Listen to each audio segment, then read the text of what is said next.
Well, Sam, Ann, Brittany, Craig, and Brian, thank you so much for joining us for this important conversation. Brian, I'll start with you. If you could wake up tomorrow and have one change, what would that change be? That's a great question. Let me give you a perspective. My mom fought the civil rights movement. She was at March, Washington in 1963. She wrote the Freedom Train up. She helped integrate schools and some libraries. Today, my kids are wondering the same thing I was as a kid. So if I were to wake up tomorrow, I wouldn't look for a little change. I want to see a major change. The thing I hope for is an end to systematic racism in our society. Because if we can end that, we can have opportunities to have more diverse communities, more diverse leaders throughout communities, more diversity on boards, more diversity in education. We'd have less poverty. So I'm not going to stop with us having one little change. I'm focused on us having major changes. That's my desire for waking up tomorrow. Brittany, I understand that you attended one of the protests for racial justice. So what are the protesters' demands? When do they feel like they can pack up and go home? So to my understanding, the demands of the protesters is to steadily reallocate funding into community-based models of safety. And so I am looking to now Mayor London Breed of San Francisco, as I know she just implemented a program where trained personnel will be deployed to non-criminal scenarios. And so police officers won't be involved in those situations. And just like in other instances, like in general, I know the movement is asking for, the demilitarization of the police. And so what does that consist of?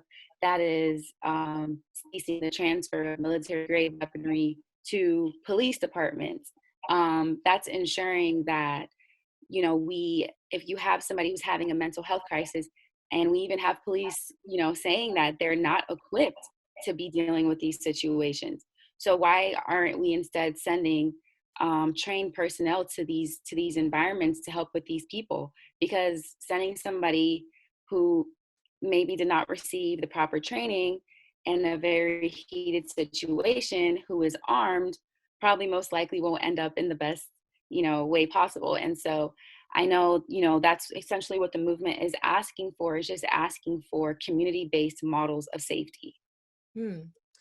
Now, I know you have something of a legal mind. You just graduated USF with a degree in political science. Congratulations on that. You're the outgoing USF student body president and a future law student. So what advice would you offer to the protesters? How can they turn their activism into lasting change? Definitely. So the advice that I would offer to the protesters is to definitely keep attending community meetings with council members, mayors, state attorneys. I would say we need to have a clear and concise message. And so I know different protesters, I've heard are asking for different things, but I really feel like the message needs to be really, really consistent and really, really concise. And I've seen, I know it was I'm pretty sure it was a council member meeting and protesters attended. And I heard some of the protesters say to the council members, I'm not going to tell you what we want. The literature's out there, go read it. And I understand that anger and frustration of continually having to explain what it is that you're fighting for. But no, you have to keep repeating to these council members, their time is limited. And some of them care and some of them perhaps don't. You don't know, right? But you have to keep expressing how you feel. So I would say if you ever get afforded the opportunity to be in those spaces, don't tell the council member go read the literature. And as annoying as it is, we have to be in their face and we have to tell them exactly what it is that they want, because that's the time that's being allotted. Brian, is there anything that you would add to that? Any advice that you would offer the protesters?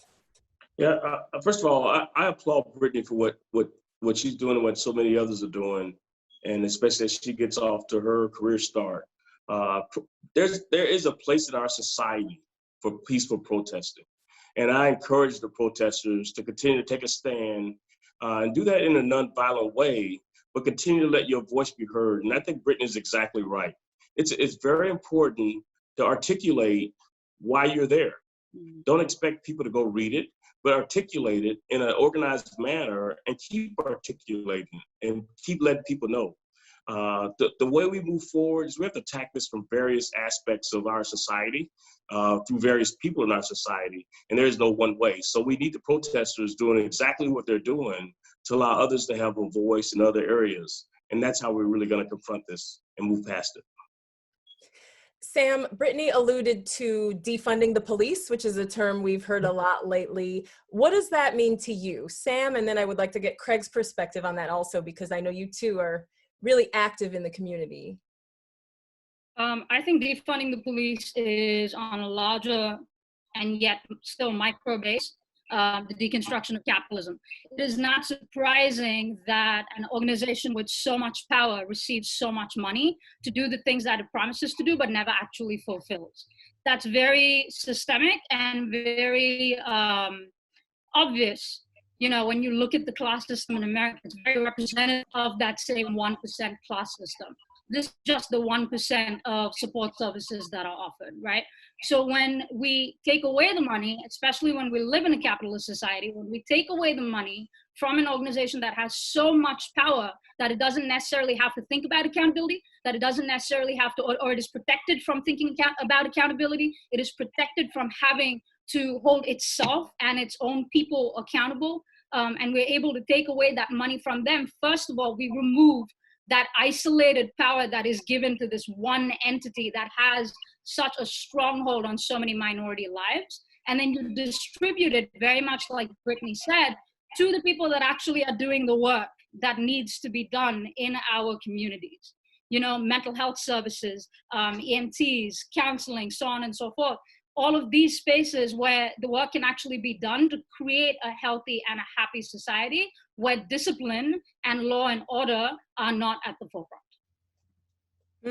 Craig, what about you? I know the Dream Defenders are very active in a number of areas. When people say defund the police, what do they mean by that? Yeah, defund the police. I mean, like Brittany mentioned before, it really does mean like a reallocation of funds. Because one thing I think that a lot of people don't consider is that Black communities, Black people, you know, in predominantly Black communities, are actually more likely to be victims of robberies, of murders, and of sexual assault. So when we talk about defunding the police, we're not just talking about, okay, we're angry at the cops and then we just want to destroy the system and just who cares what happens next. We're actually talking about replacing our current system with systems that actually improve the health and safety of those communities. So one great example that we see is out in Richmond, California, and it's Operation Peacemaker Fellowship. And what they do, they actually use formerly incarcerated people to actually mentor the youth that are either the perpetrators of gun violence or the victims of gun violence. And they actually provide financial incentives, because when you look at actually what causes crime, it's a lot of poverty causes crime. And it's particularly for Black Americans, since they're robbed of $17 trillion in labor costs alone, not even including all the terrorism, not including all the business in Black Wall Street that was destroyed, but just in labor costs from slavery alone. I mean, of course, you're going to have high levels of crime and poverty, because, that wealth was stolen. So what they do, they actually really attack that problem head on. They actually don't cooperate with the police as far as giving them information to the court systems. And by doing so, they actually keep those members, they keep those young boys outside of the criminal justice system, which again, not only does we have a 70% recidivism rate. So you're not even getting, so that means that within 5 years in a Florida prison, a person is going to commit the same crime, similar crime again. So we're getting not really a lot of results from that thing. And so the program out of Richmond, Virginia gets money to the people and it gets mentioned to the people, and that actually reduces crime. And that's just one specific example. I mean, when you look at sexual assaults, around 5% of rapes that are actually, dealt with police actually see it through to actual prosecution. So, I mean, a 95% failure rate on sexual assault, I mean, it's horrendous. And there's backlogs of test kits around the world. And all this kind of stems from the origin of police was actually never meant, it was meant to protect the property of the elite class. It wasn't actually meant to protect the working class. Because in the South, police were largely formalized during Jim Crow. And prior to that, it actually formed from hunting down enslaved people that wanted to be free. In the North, police were actually formed in response to actually mostly white working class worker rights uprisings, and they were created or formalized to crush those. So we really need to think about just the purpose behind these institutions. There's also other things that we can do to produce better things like the mental health, unarmed mental health responders that actually produces a more safe environment for our communities. There's so much good information, and obviously 1 hour is not enough time to solve all the world's problems. Sam, along with defunding the police, we also hear calls to abolish ICE, immigration enforcement. What does that have to do with this conversation about race and racism? Well, it's all about power, if you think about it, right? The way that the police function and the way that ICE functions, they're not very different from each other. They come from a place of power that is not rooted in safety, but it is rooted in creating fear. And so having that level of power over marginalized communities, I mean, when you think about it, how often do you think about, ICE pulling aside or pulling over in an airport or a train station or a bus station, someone who's white or from a white European country, right? They don't pull them over and ask them for their papers because they think they're immigrants. It's more often than not people that look like me, right, or similar to me, shades of my color, that get pulled aside and asked for their paperwork. Do you have a visa? Are you legal? The number of times I've had to answer that question, traveling domestically, not even internationally, right, it automatically places race at the forefront because racial profiling is very real when it comes to ICE. They don't identify all immigrants, they only identify specific immigrants. In terms of who they target. And that's part of the larger immigration conversation in terms of what is wrong with our immigration policies and how we quite unequally enact all of them, unequally and unequitably enact all of them. Different people from different places have different policies applied to them, and different places, people from different places bear different consequences of immigration policy. And let me turn to you. Let's talk about intersectionality. That's a word that we hear tossed around, and it has to do with all of our identities. So I'm a female, but I'm also Black, I'm a mother, I'm heterosexual. All of these things are tied together and can't be kind of untangled from each other. So when we talk about racism and ending racist policies, can you just explain what other factors we should be considering? Because we can't just isolate race necessarily. Yes, what I learned very quickly after becoming involved in HOPE is how interconnected the factors of poverty, mental illness and addiction, racism, ethnicism, low wages, lack of affordable housing, lack of adequate public transportation, and an oppressive criminal justice system are. The more factors that apply to a person, the more the chips are stacked against them. If you're poor, you're less likely to be able to post bail if you get arrested, and you're therefore more likely to spend time in jail. And that's more likely to happen to you if you're Black. You're also less likely to have money to hire your own lawyer. If you lose your job while you're in jail because you can't afford to make bail, you're less likely to have a savings cushion to help you pay the rent or the mortgage while you look for another job. And therefore, you're at greater risk of becoming homeless. If you struggle with mental illness or addiction, which most people in jail do, you're less likely to have the resources to get help with those problems. And those problems are likely to make it difficult for you to get and keep jobs and stay out of the criminal justice system to begin with. So what I've seen is that a vicious downward cycle can be triggered by a single event in such a person's life.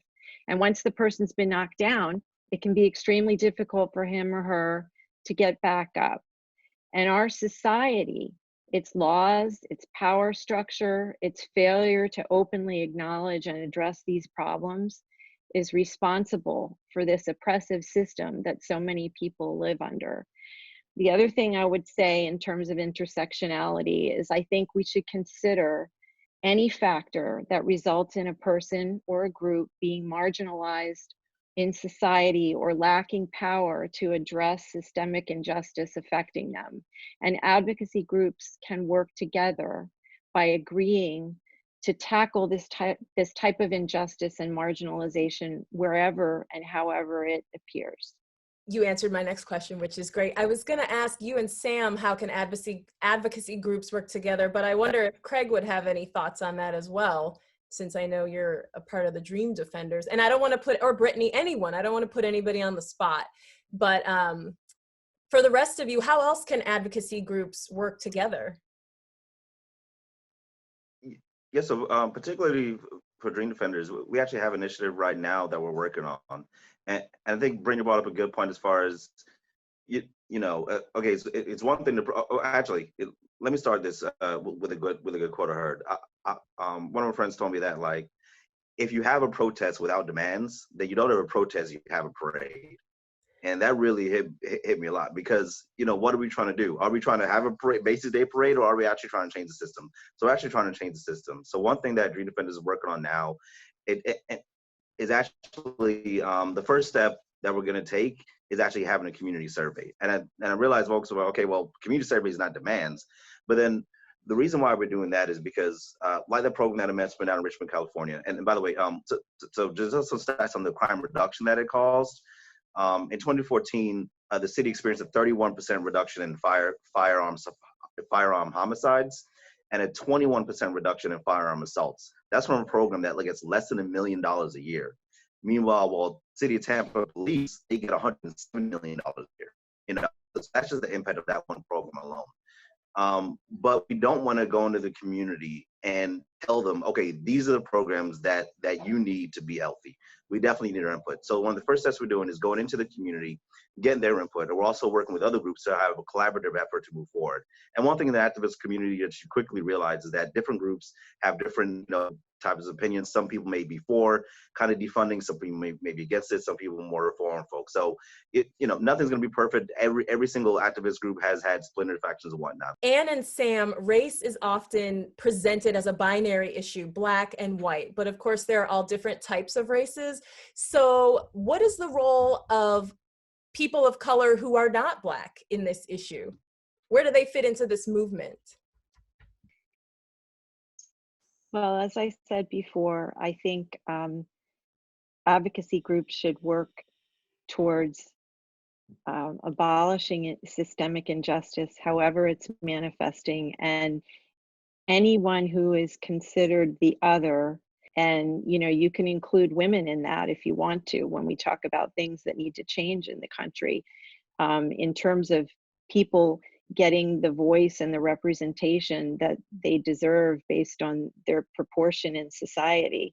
We're not there. It's dominated by white men. And so anyone who's not a white man has a role in this movement, because if you are fighting injustice in one area, you're making society better. And if you take a stand that you're against injustice wherever it appears, then we should all be able to rise up as we grow larger and larger in this country and make these demands to get these changes. That's my hope. Sam, I would love to get your take on this, because I know you're an immigrant from India. Do you feel like you've been given a place in this movement, or have you had to kind of fight for people to recognize that it's not just a black and white issue? Well, I don't think anyone can give you a place in this movement. I think there's a lot of privilege associated here, right? So yes, racism is something that all humans who are not white experience, but anti-black racism is a very real thing. And it's common and it's prevalent around the world, and it's its very specific entity, right? And so what other people go through is not the same as anti-black racism. Also, people of color are very much responsible for perpetuating anti-black racism as well, both in our countries and in the US. So first step is to recognize our privilege in that space. Secondly, it's to recognize, are we necessary in this space, in this conversation? This is not just the larger, broader conversation about race. This is about dismantling anti-black systems of racism, particularly. We start from that place and we will automatically begin to dismantle other systems of racism, right? There's barely any question about that. When you start from the bottom up, that's why grassroots movements are so important, because when you start from the bottom up, you automatically begin changing the system. As we wrap up and start to think about next steps, Brian, what is your homework assignment for white Americans who consider themselves an ally of this anti-racism movement? So I think we all have to walk away with homework assignments because there's much work to be done. Me personally, I look in the mirror and I reflect every day about where we are and how I can make little small changes. And I encourage others to do the same. It's important for us to have uncomfortable conversations. It's important for us to learn, to read, to better understand. It's important for us to have a historical perspective of how we got here and possible ways to move forward from here. So there's still a lot of work for a lot of us in a lot of different areas. And I lead the charge and looking in the mirror to make sure that I do my part, but also to ensure that I have those conversations with people around me, both Black people and white people and people of all colors, just to talk about some of this and to help people to better understand, how we got to this point in society and some things that we can all do to help us move forward. Anne, as the token white person in the group, is there anything you would add to that? Is there anything that you would like to see white Americans in particular doing as next steps? I agree with Brian that people should educate themselves, and I would especially emphasize for older white people, I'll put myself in that category, I'm 54, learn the history you were never taught. It's out there and you've got to look for it, but it's out there. And the other thing I would say, two other things, be intentionally proximate. So if you want to help, then you've got to make yourself proximate. And that can be uncomfortable, but I think when you're proximate, you have empathy. And part of the problem in our country and its history of racism is that white people have been able to avoid the uncomfortable facts. And that's got to stop. Listen a lot more than you speak. We have a lot to learn, and check your pride at the door. Quickly from each of you, I would like to know what gives you hope, what keeps you going and continuing to fight for these changes. Britney, I'll start with you. What gives you hope? Hi, what gives me hope? Ooh, that's a tough question. I would say is really seeing my Generation Z, being at the forefront at a lot of the protests, leading a lot of the movements, and it's not just Black people my age, Black young people. Like, I see people of all colors. There was just one video that really I was like, oh my goodness. So it was just young Black boy who was kneeling in front of the police officers, and you can see he's just like pleading for some sympathy. And this young white girl goes in front of him, right? And so what she's doing is using her white privilege to protect his Black body in that situation. And seeing videos and images like that of people of all colors coming together, for change. I've never seen a movement like this. I mean, granted, I haven't been on this earth that long, but I've never seen a movement like this before. And so that gives me hope. Wow, that's amazing. All right, I will go to Craig next, just briefly, because we're almost out of time here, but what gives you hope, Craig? What keeps you active with the Dream Defenders? Yeah, one thing that recently gave me hope was Ibrahim Kendi's book, How to Be Anti-Racist, because in that one, he really goes into the root cause of racism, which it wasn't bunch of white guys on a boat looked at Africa and was like, we want to enslave Africa. There was a system of economic exploitation that was justified, that racism was used to justify. And that's what really led to all the hate that you see here today. So when I look out there, go to the protests, I see indigenous people, I see white people, I see Hispanic people, I see all shades of all diversity of people that know that this stuff is wrong, that know that it's something messed up. And realizing that it is not just it is not the race that really separates us, but it's really the elite class that's in control, that's really oppressing us, and that's leading to what leads to racism and hatred, that gives me hope, because it's not the people, it's mainly the elite class, and together we can fight it. People are starting to learn a little bit now, so we just got to keep that pressure up and keep it moving, because the people are more powerful and more important than elite class.